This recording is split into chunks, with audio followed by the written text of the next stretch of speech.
आज भारत भंगार बाजार में आपका आना हुआ, क्या फैसला हुआ, क्या मीटिंग में बातचीत हुई? हम लोग इस वक्त भारत बाज़ार में बैठे हुए हैं। यहाँ 86 लोगों की दुकानें हैं और पुराना फर्नीचर कहो, प्लाईवुड कहो, इस तरह के लकड़ी के कामकाज से मुताल्लिक ये पूरा बाज़ार है। यहाँ के लोगों ने हमें जो बात बताई है वो ये कि इन्हें अलग अलग तरीक़ों से डरा करके, खौफज़दा करके इनसे पैसा वसूली करने का कामकाज किया जा रहा है।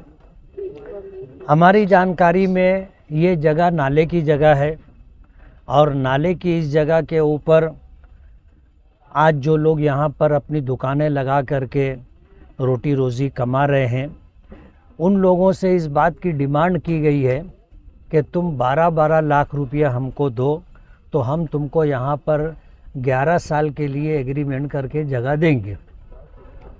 अतिक्रमण डिपार्टमेंट की गाड़ी आई थी। यहाँ के लोगों ने जा करके जब कारपोरेशन में मालूमात ली तो अतिक्रमण डिपार्टमेंट के लोगों ने बताया कि हमारा कोई प्रोग्राम ऐसा नहीं है कि हम लोग यहाँ भारत बाज़ार में आ करके तुम लोगों को खाली करने का प्रोग्राम हमारे पास नहीं। उन्होंने मशवरा दिया कि MTS में जाओ, तो यहाँ के लोगों ने कारपोरेशन का महकमा MTS में जा कर के मालूमात ली तो उनकी तरफ से भी कोई कार्रवाई नहीं थी। ये कार्रवाई थर्ड पार्टी की तरफ से की गई यहाँ के लोगों को खौफज़दा करने की। और उसके बाद जो लोग थे उन्होंने ये मशवरा दिया कि भाई तुम मुस्तकीम डिग्निटी से मिल लो, मुस्तकीम सर से मिल लो, जबकि हमारे शफीक राना बताते हैं कि भाई वो पच्चर है। लेकिन कहा गया कि मुस्तकीम डिग्निटी से मिल लो।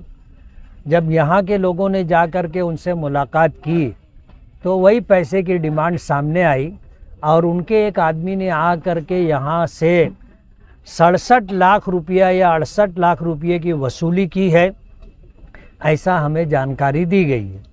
हमने उनसे वादा किया है कि ये जगह रास्ते की जगह नहीं है कि ट्रैफिक जाम होता हो, आने जाने वाले लोगों को तकलीफ़ होती हो।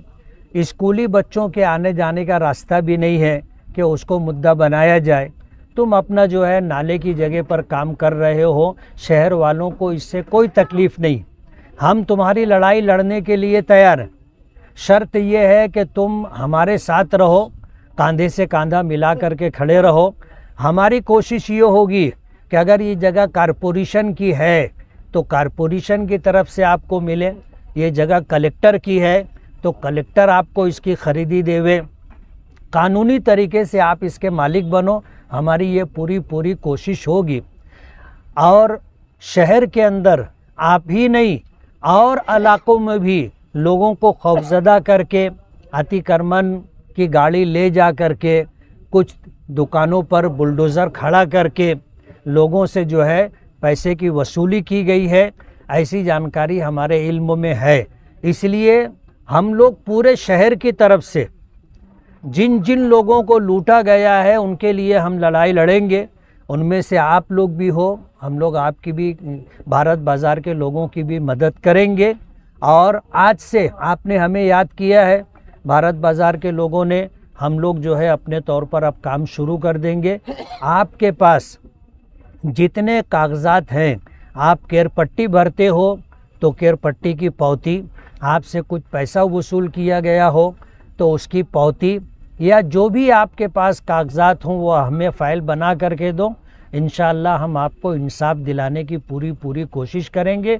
और हमारी MLA वर्किंग कमेटी, मैं खुद आपके साथ हूँ, भारत बाज़ार के लोगों के साथ हूँ और आपकी पूरी लड़ाई हम लड़ेंगे। और जिस तरह आपको लूटने का प्रोग्राम बनाया गया है, लाखों रुपये की डिमांड की गई है, हम ऐसा मानते हैं कि ये बोगस काम है। कारपोरेशन का कोई ऑफिसर इस तरह आपसे पैसे की डिमांड नहीं करेगा। कारपोरेशन कायदे से काम करेगी, लेकिन जो डिमांड हो रही है ये थर्ड पार्टी की तरफ से है। हम लोग इंशाअल्लाह आपका हक आपको दिलाने की पूरी कोशिश करेंगे। मैंने नाम लिया मुस्तकीम से, इन लोगों ने जा कर के बात की थी उनके बंगले पर। उसके आदमी ने आकर के यहाँ आलम नाम का कोई आदमी है, वो आकर के पैसा वसूल करके लेके गया है। हमने इनसे कहा है कि आप हमारे साथ रहो, अगर पुलिस स्टेशन जाने की ज़रूरत पड़ेगी आप हमारे साथ चलो, कोर्ट जाने की ज़रूरत पड़ेगी कोर्ट चलो, कारपोरेशन कलेक्टर ऑफिस जाने की ज़रूरत होगी आप हमारे साथ चलो, पाट बंधारे जाने की ज़रूरत पड़ेगी, मंत्रालय जाने की ज़रूरत पड़ेगी, आप साथ में रहो, हम आपकी लड़ाई लड़ेंगे और जिनका पैसा लिया गया है उनको पैसा वापस दिलाएंगे।